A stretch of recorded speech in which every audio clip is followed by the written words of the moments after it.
जय हिंद। Welcome to Bright Maths. आज हम लोग बहुत ही इंपॉर्टेंट टॉपिक पढ़ने वाले हैं। आज का हमारा टॉपिक है द्विघात समीकरण को पहचानना। पिछले वीडियो में हमने द्विघात समीकरण चैप्टर शुरू किया था और उसमें बेसिक जानकारी हमने पढ़ा था, और इसमें हम क्या जानेंगे, द्विघात समीकरण को पहचानना। तो इसके पहचानने के क्या तरीका है, इन सभी चीज़ों पर मैं बात करूंगा। और इस टॉपिक से आपके एग्जाम में एक न एक प्रश्न पूछा ही जाता है। तो इस टॉपिक को अगर आप अच्छे से पढ़ लेते हैं तो आपका इस टॉपिक से जो प्रश्न पूछे जाएंगे ऑब्जेक्टिव में, वो आप आसानी से हल कर पाएंगे। तो आप वीडियो के अंत तक बने रहिएगा, आपको पूरा समझ में आएगा। तो चलिए शुरू करते हैं। तो सबसे पहले हमें ये जानना होगा कि द्विघात समीकरण किसे कहते हैं ना, और ये बात मैंने पिछले वीडियो में बता दिया है, ठीक है। फिर भी मैं यहाँ पे रिवीजन कर लेता हूँ। यानी कि एक चर वाले समीकरण का अधिकतम घात अगर 2 है तो वह क्या है, द्विघात समीकरण कहलाएगा। क्लियर, क्या कहलाएगा, द्विघात समीकरण। और उसका व्यापक रूप क्या होता है, तो ax² plus bx plus c बराबर 0, यही होता है द्विघात समीकरण का व्यापक रूप। ये द्विघात समीकरण कहलाएगा, इसमें कोई प्रॉब्लम नहीं। अब बात आती है कि यह कब द्विघात समीकरण होगा, कब द्विघात समीकरण नहीं होगा। तो सबसे पहला पॉइंट आपको याद रखना है कि ये x² वाला या y² वाला, ऐसा भी तो हो सकता है व्यापक रूप कि ay² plus by plus c बराबर 0, यानी कि चर राशि जो होता है वो कोई भी अक्षर हो सकता है, x y z कुछ भी हो सकता है। तो आपको ये ध्यान रखना है कि x² या y² उसका गुणांक 0 नहीं होनी चाहिए, मतलब a का वैल्यू 0 नहीं होनी चाहिए। a b c वास्तविक संख्या है, b c 0 हो सकता है लेकिन a 0 नहीं हो सकता। अगर ये 0 हुआ तो x² वाला पोर्शन ही 0 हो जाएगा, तो फिर यह द्विघात समीकरण नहीं हो जाएगा, ठीक है। फिर आपको याद रखना है कि दिए गए जो भी समीकरण है उसमें अधिकतम घात यानी चर का अधिकतम घात आपका 2 होना चाहिए, उससे कम नहीं होना चाहिए, उससे ज्यादा नहीं होना चाहिए, अधिकतम होना चाहिए। साथ में कम वाला हो सकता है लेकिन अधिकतम 2 जरूर होना चाहिए, उससे ज्यादा नहीं होनी चाहिए, ठीक है। तब जाकर के वह द्विघात समीकरण कहलाएगा, है ना। अगर 2 से ज्यादा हो गया तो भी द्विघात समीकरण नहीं कहलाएगा। साथ में ये माइनस में नहीं होनी चाहिए, ये बात आपको याद रखना है। अगर माइनस में घात है तो वह फिर द्विघात समीकरण नहीं होनी चाहिए। फिर आपको ये भी याद रखना है कि हर के स्थान पे चर राशि नहीं होनी चाहिए। जैसा कि ये देख लीजिए x प्लस 1/x, ये जो है चर राशि हर के स्थान पे है। अगर ऐसा है तो आपका वो द्विघात समीकरण नहीं कहलाएगा, द्विघात समीकरण नहीं कहलाएगा। क्लियर, ये बात आपको ध्यान रखना है। आपको ये भी रखना है कि चर राशि आपको रूट के अंदर नहीं होनी चाहिए, रूट के अंदर नहीं होनी चाहिए, ये बात आपको निश्चित कर लेना है। अगर है तो वह द्विघात समीकरण नहीं होगा। क्लियर। आपको एक बात और याद रखना है कि चर राशि का पावर बटा में नहीं होना चाहिए, अगर बटा में है तो वह द्विघात समीकरण नहीं होगा, ठीक है। ये सब बात याद रखना है। इनके साथ साथ एक बात और भी याद रखना है कि मान लीजिए कि समीकरण ये बराबर के इस साइड कुछ दिया हुआ है, कुछ इस साइड कुछ पद दिए हुए हैं, और ये बटा में मतलब हर के स्थान पे चर राशि है, रूट में है, तो इसका पावर बटा में दिया हुआ है। इस कंडीशन में भी कभी कभी आपके क्या होते हैं कि वह द्विघात समीकरण होते हैं। कब, तो उस तरह से जब रहेंगे तो सबसे पहले हमें करना क्या है, उसको सिंपल रूप में बदल देना है, यानी सरल कर लेना है। उसके बाद सरल करने के बाद तब ये जो मैंने बताया कि अधिकतम घात 2 होना चाहिए, इसको देखना है कि नहीं, फिर यह a का वैल्यू 0 है या नहीं, इसको देखना है। फिर हमें देखना है कि जो उसके बाद बटा में हमारा x बच रहा है या नहीं बच रहा है, या फिर चर राशि जो है उसके रूट है या नहीं है, या फिर उसका जो पावर है वो बटा में है या फिर ये प्राकृत संख्या, ये देखना है। उसके बाद हम तब जाके हम आसानी से उसको ये बता सकते हैं कि यह द्विघात समीकरण है या नहीं है। तो ये समझ गए। अब आइए एग्जाम्पल जब हम बताएंगे तो आपको स्पष्टतः क्लियर हो जाएगा। देखिए पहला एग्जाम्पल हम लेते हैं। पहला एग्जाम्पल आपका क्या है, 6x² प्लस 4x है बराबर 0। हमने आपको बताया क्या कि चर राशि का अधिकतम घात 2 होना चाहिए। देखिए ना, चर राशि ये है ना, इसका अधिकतम घात 2 है, नहीं है तो यह द्विघात नहीं होगा, मतलब ये द्विघात समीकरण नहीं है। क्लियर, स्पष्ट, देखते ही क्लियर हो गया। आगे दूसरा हमारा क्या है, ax² plus bx minus c बराबर 0, जहां ए इक्वल टू 0, हमने अभी अभी आपको बताया कि x square plus b x plus c बराबर 0 में ये ए का वैल्यू 0 नहीं होना चाहिए, ए इज नॉट इक्वल टू 0, तभी जाके यह द्विघात कहलाएगा। और यहाँ कह रहा है कि ए का वैल्यू 0, जब ए का वैल्यू 0 तो एक्स स्क्वायर सहित 0 हो जाएगा, तो बचेगा क्या बी एक्स माइनस सी और इसका घात 1 हो जाएगा, तो द्विघात नहीं ना कहलाएगा, तो यह भी द्विघात समीकरण नहीं है। क्लियर। चलिए तीसरा क्वेश्चन है आपका, क्या है, x into x plus 3 equal to x square. ठीक है, हमने आपको क्या बताया कि अधिकतम घात 2 होना चाहिए, तो यहाँ पे है अधिकतम घात 2 है, क्या ये द्विघात समीकरण हो जाएगा? नहीं होगा। क्यों नहीं? हमने आपको बताया था कि बराबर के दोनों साइड अगर कुछ टर्म है तो उसको सबसे पहले सरल रूप में लिखना है, तो इसको आपको सरल करके लिखना है, इसको गुना करेंगे तो एक्स स्क्वायर प्लस 3x बराबर एक्स स्क्वायर। अब ये एक्स स्क्वायर से एक्स स्क्वायर कैंसिल, बचेगा क्या 3x बराबर 0, तो अधिकतम घात बचा क्या? नहीं ना, अधिकतम घात 2 है क्या? नहीं है, तो इसीलिए यह भी द्विघात समीकरण हमारा नहीं है। क्लियर, समझ में आ रहा है? तो हमें कमेंट करके बताइएगा कि समझ में आ रहा है या नहीं। चलिए चौथा हम देखते हैं, चौथा हमारा क्या है, x minus 2 into x plus 2 बराबर 5 है, ये है आपका। अब ये इंटू में है तो सबसे पहले आपको क्या करना है, इसका सरल कर लेना है, सरल करके लिख लेना है। तो देखिए ना, a minus b into a plus b के रूप में, मतलब एक्स स्क्वायर और -4 हो जाएगा, और ये इस साइड आ जाएगा तो -5 बराबर 0। इस तरह से ये एक्स स्क्वायर -9 बराबर 0। अब इसको देखिए, इसमें अधिकतम घात कितना है? 2 है ना, अधिकतम घात 2 है, और x बटा में भी नहीं है ना, और पावर प्लस में हमारा ये सभी चीज इस पे लागू हो रहा है, मतलब ये द्विघात समीकरण है।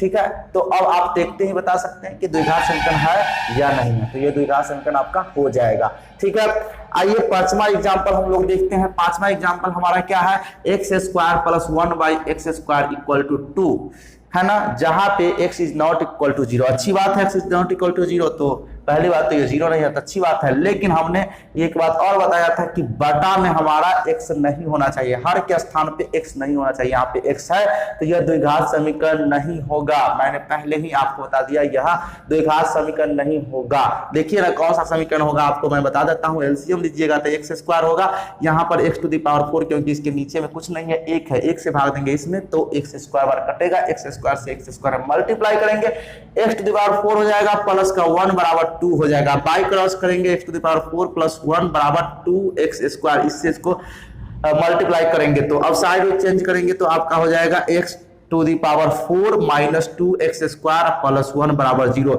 यहाँ पे अधिकतम घात 4 हो गया, यानी कि 4 घाती समीकरण हो गया ये। और आपसे पूछा था क्या कि पहचानने के लिए कौन द्विघात है, ये तो द्विघात नहीं है, 4 घाती है ना, तो इसलिए द्विघात नहीं है। क्लियर, समझ में आ रहा है? आइए नेक्स्ट एग्जांपल है आपका, एक्स स्क्वायर बराबर x प्लस 3/x, तो ये बटा में है, तो हमने आपको पहले ही बताया कि अगर हर के स्थान पे x होगा तो यह द्विघात समीकरण नहीं होगा, द्विघात समीकरण नहीं होगा, पहले ही मैंने बता दिया। ठीक है, लेकिन कैसे, तो देखिए यहाँ पे x स्क्वायर बराबर, इसका एलसीएम लीजिएगा तो x होगा, और इसके नीचे कुछ नहीं है तो 1 से x में भाग दीजिएगा, x बार कटेगा और x में x से मल्टीप्लाई करेंगे तो x square plus 3, by cross कर लेंगे तो x क्यूब बराबर x स्क्वायर प्लस 3 है ना। इसको और अरेंज करके लिखिएगा तो x cube minus x square और माइनस 3 बराबर 0, ये हो गया सिंपल रूप में, व्यापक रूप में ये हो गया।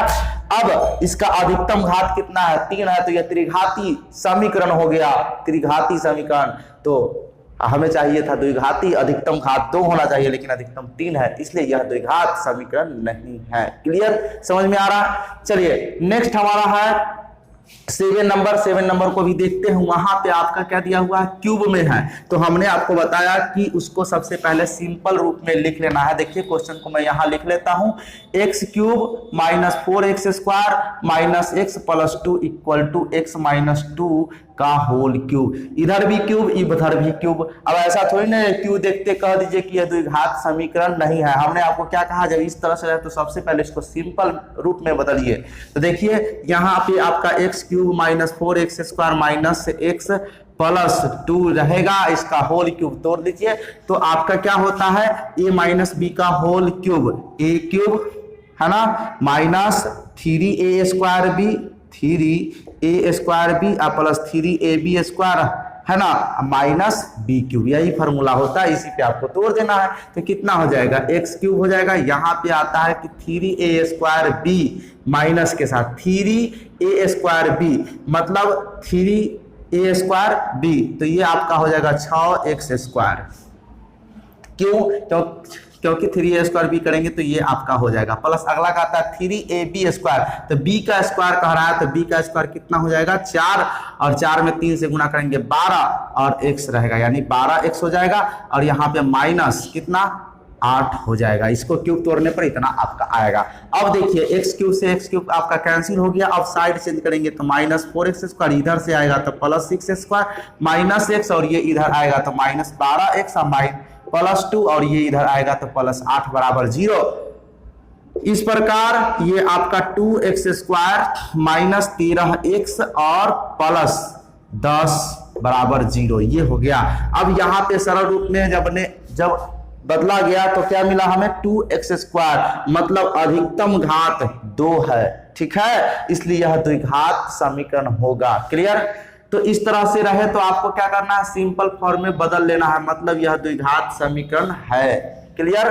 नेक्स्ट हमारा है 8 नंबर, क्या है कि x + 1 का होल स्क्वायर बराबर 2 × x + 2 है ना। अब ये द्विघात समीकरण है या नहीं इसको देखना है। तो देखिए ना, ये द्विघात समीकरण हो जाएगा कैसे, क्योंकि स्क्वायर है तो स्क्वायर में आएगा, इधर तो स्क्वायर है नहीं तो कटने का चांसेस है नहीं, मतलब ये द्विघात समीकरण होगा। देख लीजिए, फिर भी मैं आपको बता देता हूं, x² + 2x + 1 है ना, इसका स्क्वायर तोड़ेंगे तो x² + 2x + 1 होगा, और इसको मल्टीप्लाई करेंगे तो 2x + 4 होगा। साइड चेंज करेंगे तो x² और ये आपका कैंसिल हो जाएगा, तो ये इधर आएगा +1 और -4 बराबर 0, यानी कि x² -3 बराबर 0। अब देखिए इसका अधिकतम घात कितना आया है, 2 आया है, मतलब ये द्विघात समीकरण है, तो ये आपका द्विघात समीकरण हो जाएगा। क्लियर। आते हैं 9 नंबर क्वेश्चन, क्या कहता है उसको देख लीजिए, वो द्विघात समीकरण है या नहीं। तो उसमें आपका दिया है x × x + 1, क्या है x × x + 1 + 7 = x + 2 × x - 2 है ना। यहाँ पे देखिए ये आपका द्विघात समीकरण नहीं होगा। क्यों नहीं, क्योंकि देखने से ही पता चलेगा, इसका स्क्वायर करिएगा तो मतलब मल्टीप्लाई कीजिएगा तो स्क्वायर आएगा, इधर a + b × a - b square करने पर उधर भी स्क्वायर, स्क्वायर से स्क्वायर आपका कैंसिल हो जाएगा। देख लीजिए यहाँ पे x², ठीक है, प्लस x, इसमें मल्टीप्लाई करने पर इतना हो जाएगा, और +7 इधर a + b × a - b के रूप में है, तो x² -4, इसको जब गुना करेंगे तो इतना आ जाएगा। अब x² से x² कट जाएगा। आप कैसे कटेगा, तो ध्यान रखना है कि बराबर के इस साइड और बराबर के उस साइड अगर कोई संख्या कोई चर अगर सेम टू सेम है, यानी कि चिन्ह भी बराबर है तो वो कटेगा, चिन्ह विपरीत रहेगा तो नहीं कटेगा, याद रखिएगा। तो ये आपका कैंसिल हो जाएगा, ठीक है। कैंसिल होने का मतलब ये शून्य के बराबर, क्यों, क्योंकि ये इस साइड आएगा तो माइनस में होगा, प्लस माइनस शून्य हो जाता है। तो आपका बचा क्या, x और +7 और वो उधर से आएगा तो +4 बराबर 0, मतलब x + 7 × 11 यानी x + 11 हो गया। इसका अधिकतम घात कितना है, 1 है ना, इसलिए यह एक घाती हुआ, द्विघाती नहीं हुआ, इसलिए यह द्विघात समीकरण नहीं है। क्लियर, समझ में आ रहा है। लास्ट हमारा है क्या, 10 नंबर है। देखिए 10 नंबर क्या है आपका, 10 नंबर है आपका x माइनस, यहीं पे मैं बता देता हूं, देखिए ना, इसका स्क्वायर तोड़ना है, तो स्क्वायर तोड़ेंगे तो क्या होगा, x² -4x + 4 + 2 बराबर 2x - 3। यहाँ पे देखेंगे जरा सा, इसका अधिकतम घात 2 आ गया, ये द्विघात समीकरण निश्चित तौर पे होगा, तो मैं पहले ही टिक लगा देता हूं। देख लीजिए, इसको सरल कर लेते हैं, तो x² -4x और इधर से आएगा तो -2x और 4 और 2 6, इधर से आया तो +3 बराबर 0, मतलब साफ है कि x² -4 और 2 6x और +9 बराबर 0। ठीक है, ये इसका व्यापक रूप आ गया और अधिकतम घात 2 है, तो इसलिए यह द्विघात समीकरण हो जाएगा। उम्मीद है कि इस वीडियो में मैंने जो बताया आपको द्विघात समीकरण पहचानने का तरीका वो पसंद आया होगा, साथ ही पूरा समझ में आया होगा। तो आप हमें कमेंट करके बता दीजिएगा कि ये वीडियो कैसा लगा। ठीक है, साथ ही वीडियो को शेयर कर दीजिएगा। मिलते हैं नेक्स्ट वीडियो में, तब तक के लिए धन्यवाद। जय हिंद, जय भारत।